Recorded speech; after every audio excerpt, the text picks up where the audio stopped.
Hey, welcome to the shop. So recently with my bamboo 3D printer, I made my wife some of these little lanterns. Now they're not too bad, they're actually pretty nice. I got one of those, one of these, and we have others all over the house. She said those plastic ones are great, but they're kind of chintzy, they're plastic, they don't really fit with our decor here in the house, so can you come up with something else? I said sure, let me see what I can do. So when she says that, this is what happens. I start drawing. I don't know if you can see all of that, but I start laying things out on a piece of paper and I do my best to come up with a concept, and then we go into Carveco and we start making the actual project. So what I came up with is our own Hinkle Shop tea light lantern, and here it is. I've got two versions here today. This one's made out of pine, and it was actually reclaimed from a desk that my father made. He had put it in my sister's house. My sister moved to a smaller house. The desk was enormous, it didn't fit. She gave me the top and I've made several projects out of it. So thank you to her for giving that back to me instead of burning it in the brush pile. So two versions. This one's pine, reclaimed desk. This does not have plexiglass in it. The other version that I'm going to show you does have plexiglass. These guys are designed to be used with battery operated, I like to say magnetic. I don't know why that sticks in my head, but battery operated tea light candles. These are made of wood, obviously. Do not stick a real candle in here or you will be making a new lantern very shortly. So, fake candles into wooden tea lights. Alright, this one, a little more warm, a little more fancy. This one is made out of black walnut. This one does have the plexiglass inserts into it. And I've made the design so that you can do either way. And I also adjusted the design once I made it so that the top on the one with the plexiglass will be removable so that you can change out the glass, clean it, etc., etc. This one I left one panel out of so that way you could get in and fire up the magnetic tea light, which we know is not magnetic, it's electronic, battery operated. The first one has this little brass hanger on it, which if you choose to do the version without the glass and this is screwed on and glued on and affixed permanently, you can put the hook in. You cannot put the hook in the one that I've designed where we're going to remove the top. You could do it in this manner where we put three sides on, leave the back side out, then you could put it in because you could fasten this down. No problem, no harm, no foul. So, if you're going to be showcasing these things outside, you want to pay particular attention to what kind of material you use. I wouldn't use MDF. Any of the other hardwoods and stuff, that's fine, you could go with that, but I just wouldn't use MDF if you're going to do it outside. If you're going to put them inside, do whatever you like, use whatever material you like, and choose whatever finish that you choose. We choose, our favorite lately is becoming lacquer because it's extremely fast cure time, however it does have an awful, awful odor. Pardon me. So, if you're going to use it, do it outside. We've been applying it underneath our covered porch out back by the stone fireplace that I made. I think it's been 3 years now that we did that. So apply it outside, let them cure outside. They'll give you a good headache if you don't do it that way. These can be made with 2 bits from the CNC WITH ME 3 that we use. It uses the 60-degree groovy Jenny, and it uses the 1/4-inch downtown Jenny to make all of these cuts. Now, if you chose to, you could easily customize these things. You could change the way the V-groove cuts here on these bevels. You could take the 1/2-inch bull bit and you could put a bead around the top of them. You could also put the bead in with the V-bit if you chose to, but they're highly customizable, very easy to do. You could actually put text down here in the plate if you wanted to, but the choice is yours. It's limitless, it's just limited by your imagination. One thing that we do want to be certain of, and if I don't address it out in the shop, I want to make sure I tell you here, is grain pattern. Now I don't know if you can see that in the camera, but the grain pattern on these segments as you apply them to the top should be running in the same direction. As you can see, I messed up on this one. This was the first one I made. I've got the grain pattern going the wrong way. Now when these guys expand and contract for moisture, they're going to fight with each other and it's probably going to warp. So pay particular attention to the way that you put these things on the top. These plans will be available on the CNC WITH ME website. Both versions, both corrections, both options that I made. One for the removable lid, one for the stationary lid. If they're not on there already, they may very well be at the time of this video. But CNC with me, they'll be on there. The plans will be on there for you. Coincidentally, the reason Lisa's not on this video today is she's not feeling well. She's got a little bit of a cold, a little bit of a flu, so she said, Vernon, you do it yourself. So that's why I'm standing up here today alone. Let's go out to the shop, show you all how to make these things. As I said, you can use up your scraps. So I'm filling in this bad spot with some dark CA glue, and we're going to stabilize it that way. We're using the blue tape and CA glue trick here.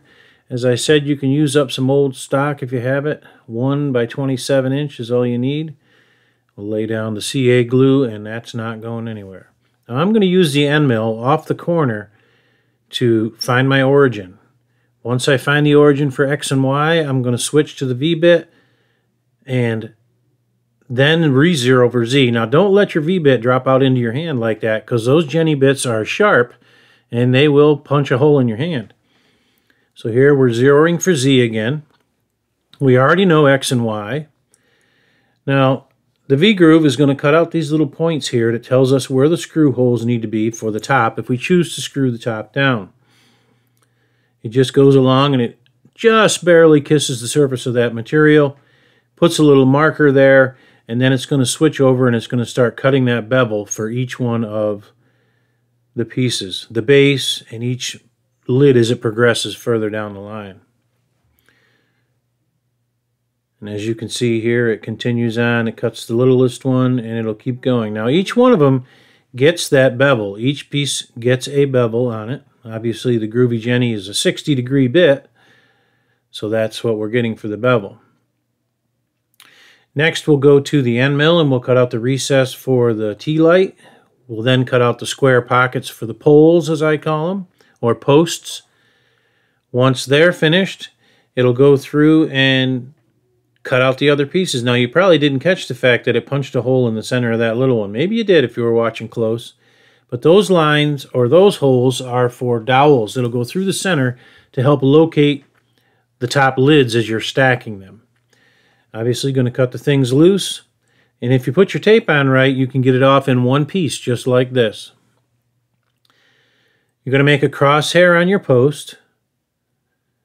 You can do it by laying a ruler on there, or if you have a fancy tool like this one, which I 3D printed this as well off of the Bamboo Labs website. Going to take an awl and punch a little hole in the center for a starting point. Take a drill and drill a pilot hole down through the center of that post. And that hole, remember, when you do it, goes upward. Here we're going to cut 2 slots or dados that the glass will slide down in. We'll run one, flip the block over, and run the second. Very easy to do. You're only going 1 blade width with 1/8 inch wide plexiglass. Here we're going to make a makeshift fence with the bottom of my router here, and I'm using a scrap piece of wood to locate the edge of the guide wheel like that. Locked everything down, and we run every corner through on the post. That creates the radius that matches the bit that cut the square holes or pockets in the base. That way there's no gap in the corner and they go in correctly. Drilling the holes for the lid. We're going to create a little chamfer on them to pretty it up so the screws will be flush on the top. Pretty straightforward stuff here.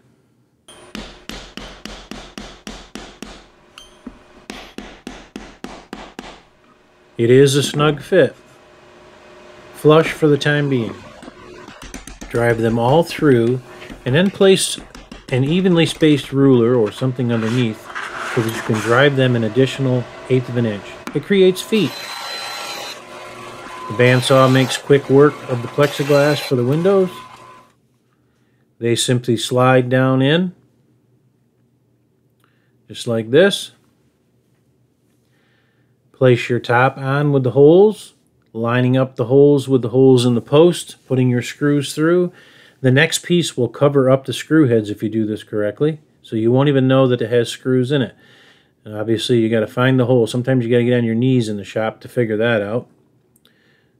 Drive them in with the drill.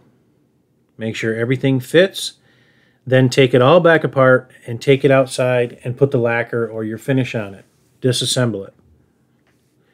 When you have the lacquer on, you put your dowel in the center. That dowel lines up the next piece that goes on the top. And like I said inside, remember to line up your grain pattern or your grain direction.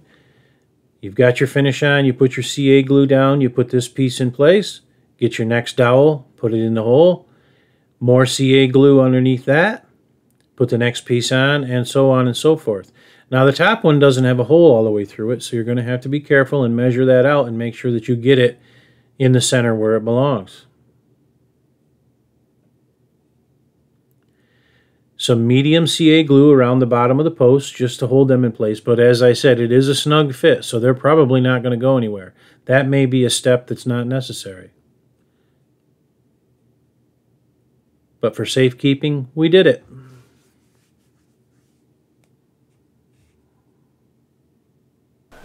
Alright everybody, there you have it. A great CNC with me project. Go ahead and make some of these for your wife or for yourself, even if you like them that much. And as always, we hope you got something out of this video. We hope you enjoyed it. Remember, you don't have to CNC alone. You can CNC with me and Lisa. And we'll catch you on the next one.